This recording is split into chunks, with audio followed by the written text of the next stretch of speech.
The iPhone is about to die, unless Apple can do this, or this. I know I've got a flair for the dramatics here on this channel, but the data doesn't lie. iPhone shipments fell nearly 10% last quarter. Sales in China are plummeting, and Apple stock is on the decline. Tim, what in the world's going on? The iPhone is in serious trouble, and Vision Pro is not gonna swoop in and save it like Apple hopes. So let me break down 5 big things Apple needs to do with the iPhone 16 to make the iPhone better and get people excited and wanting to buy new iPhones again.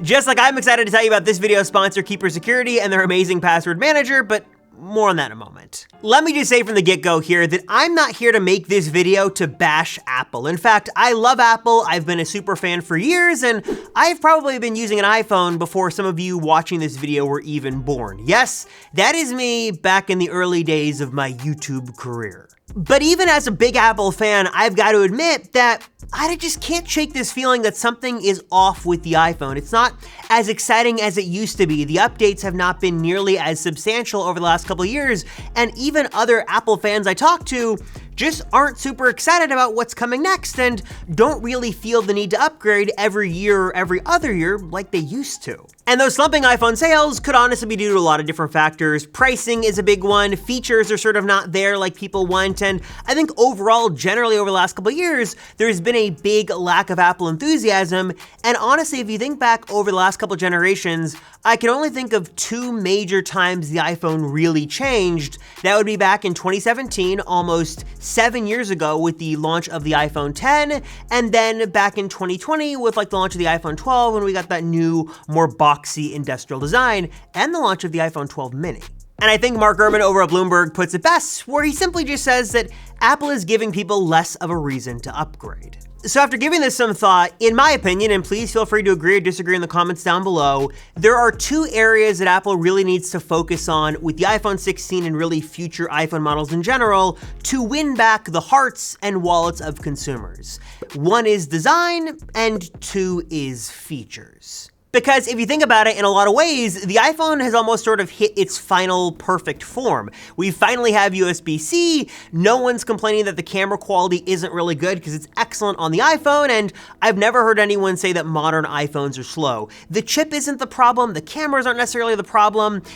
It's not really that, it's just design and features. We need some big shift in design and some compelling features that make us want to use an iPhone and buy new ones. And to be totally honest with you guys, I don't really know what the answer here is. Maybe it is a total shift in thinking of the form factor. Maybe it's an iPhone Flip or an iPhone Fold. Maybe Apple brings down a Pro Mini iPhone that's a way more compact size. Maybe it's a screen on the back. Maybe it's AirPods built in. There are a lot of cool renders and so many cool visuals I can show you here, but I am not nearly as smart as the Apple engineers. Maybe they know better than me. I don't know what the answer here is, but I think some sort of, not even a radical design change, some design change, something here that adds some form and function would be a very welcome addition, even if it's something with the way the camera works or the way the camera design is on the back, or just something I think would go a really long way. And yes, Apple is trying to do some different aesthetics here. The iPhone 16 and 16 Plus are gonna have a vertical stack camera system. We're gonna have, again, thinner bezels on the iPhone 16 Pros. All that's well and good, but I feel like some bigger design change would be nice to see. Do you agree, disagree? Let me know down below. The next area Apple really needs to focus on if they want to drum up some iPhone excitement again is to really go back and focus on giving us new features and fixing existing features. Especially, I feel like it's important for them to go back and fix the fundamentals. I think the biggest flaw right now, we can all agree with the iPhone, is Siri. It sucks, it's not smart, it's really dumb, it's useless. Apple knows this, and that's why we've got report after report that Apple is buying their way into the new AI trend of 2024. They're acquiring startups, they're investing billions of dollars, or even potentially partnering with their rivals like Google and OpenAI. The other thing Apple could do is focus on adding features that enhance the iPhone experience and are a little bit more exclusive to newer iPhones. For example, a great example of this, to say example 5 million times, is the Magic Eraser feature over on the Pixel line. That is a great demonstration of a feature that is cool, useful, easy to show off, and easy to understand, that you could basically erase a part of an image you don't want, and they're using their AI prowess and their machine learning to accomplish this. That's a really cool feature, and definitely something that Apple could implement here on the iPhone line. Whether it's some sort of special camera feature or it's some useful machine learning or AI feature, something that is easy to show off and makes you actually want to get the phone to sort of experience it is really cool. Again, camera quality, video quality, no one's complaining about that. It's good, but having some extra special features in there, like easy ways to edit your photo or remove objects, for example, that's pretty cool and really useful, and the iPhone needs something like that.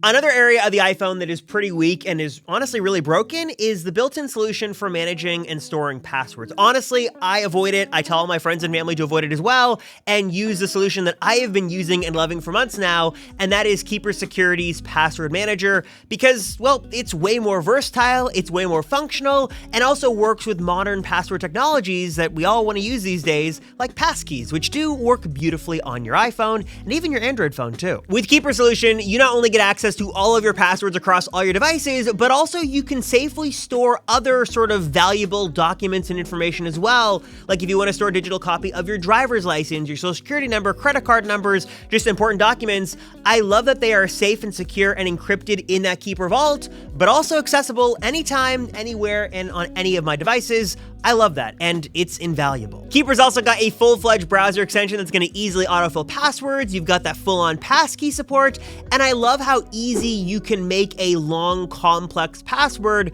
with Keeper with just a couple of simple clicks. It's done, you've got a great password, and you don't have to worry. So now is the time. Do not wait to get those passwords locked down safely and securely right inside of your Keeper vault today. If you wanna learn more and check it out for yourself, which I highly recommend you do, hit the link down below, and also, let me do you one better. If you go to our special link down below and use the special coupon code AppleCircle50, you can get 50% off your Keeper Security Password Manager plan and even try it free for 30 days. So get in there, get your passwords in there, see how the syncing is. I know you're gonna love it. So again, learn more and check it out for yourself today. And again, use that special coupon code AppleCircle50 to get 50% off Keeper's Password Manager.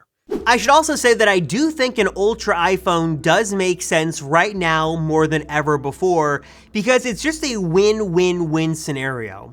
Apple could give the die-hard enthusiasts what they want and produce a Halo-level flagship phone that has all the bells and whistles, it's got the innovative tech, and it could be more expensive because generally those who will go with the highest-end iPhone are willing to pay a little bit more. And if Apple was to make this, not, Vision Pro crazy $3,500, but I think even if Apple made a $2,000 smartphone and it had a lot of really great things you don't have on the other phones, people would buy it. And I do think that an Ultra iPhone, as unlikely as it might be for this year, does make sense, as the Apple Watch Ultra makes sense, and we've got the iPad Pro. Okay, this next one sounds simple, but I think it's true. Another way that Apple could fix the iPhone is by listening to what their customers say they want. Time and time again, Apple has always told us that they know right and we are wrong. And while that is true sometimes, over the last couple of years, I can think of a couple examples. MacBook with no fan, the butterfly keyboard, the trash can Mac Pro. Yeah, those just really didn't turn out well for Apple because customers said it was wrong. Apple went through with it anyways, and yeah, those products are no longer around for a reason. When Apple has listened to what customers have wanted and brought back ports and give us more expandability and customization, bringing USB-C to the iPhone, people get excited about that because, hey, people actually know what they want, and when Apple adds the features people say they want, people get happy about it and buy it. Who knew? I think that listening to what customers say they want when it comes to iPhone, better battery life, more camera features, more customization, some new design aesthetics on iOS 18, stuff like that. I think that if Apple just listened to what customers said they want, that would go a long way in getting people to actually buy. Though it's not always true. Mini iPhone was a flop and people said they wanted that, but you get what I'm saying. I think overall, if Apple was to follow that course, it would lead to maybe a pot of gold on the other end of the rainbow. And finally, if Apple wants to really compete with Android, get people excited about the iPhone again, and get sales moving in the right direction, Mark Gurman suggests that Apple needs to go and focus on their low end, even more low end than the iPhone SE we've got right now. There are many emerging market opportunities for Apple. Obviously, discounts are a big thing around the world everywhere. Everybody likes to save money.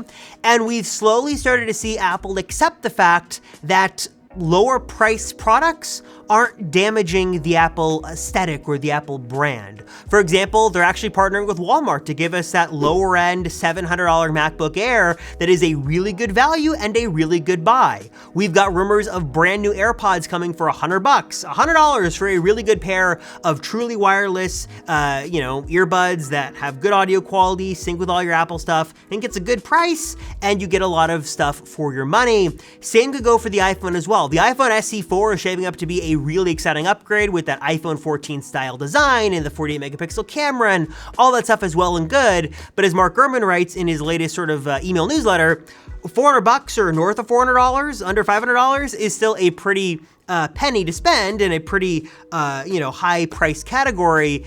If Apple really wanted to move the needle in a lot of countries around the world, introducing a sub $300 iPhone might be the way to go. I know that that is very counterintuitive to what Apple thinks, that they're always chasing the higher end and the more premium customers and stuff like that, but there are still many people around the world who want to get into the Apple ecosystem and get AirPods and get into apps and stuff like that, but just who don't want to spend hundreds and hundreds of dollars to get an iPhone. There's an opportunity there. Not sure if Apple's ever going to do that, but Mark Gurman makes a strong case that if Apple wants to compete, they need to get those prices down and down and down. So I'm curious, guys, what are your thoughts on this? Your thoughts on the iPhone's future? Do you think the iPhone is losing steam? Is it losing momentum? Is the data wrong? Is the data skewed? What are your thoughts? Let me know down below and tell me what iPhone you've got and why you are or not excited to upgrade. And if you have an older iPhone, why haven't you upgraded? What are you waiting for? What do you want Apple to do? Let me know in the comments down below. And a huge thanks again to Keeper for sponsoring this video. Their password manager is my go-to solution for keeping my credit card info, my social security number, all my passwords safe and secure, easily accessible across all my devices. Love that built-in passkey support. Love the seamless browser extension. Again, be sure to hit that link down below to learn more. Try it free for 30 days and use the coupon code AppleCircle50 to get 50% off your Keeper Security password plan. Thanks so much for watching, guys. You guys are amazing. As always, I appreciate you. I'm Robert Rosenfeld from the Apple Circle, and I'll see you all in the next one.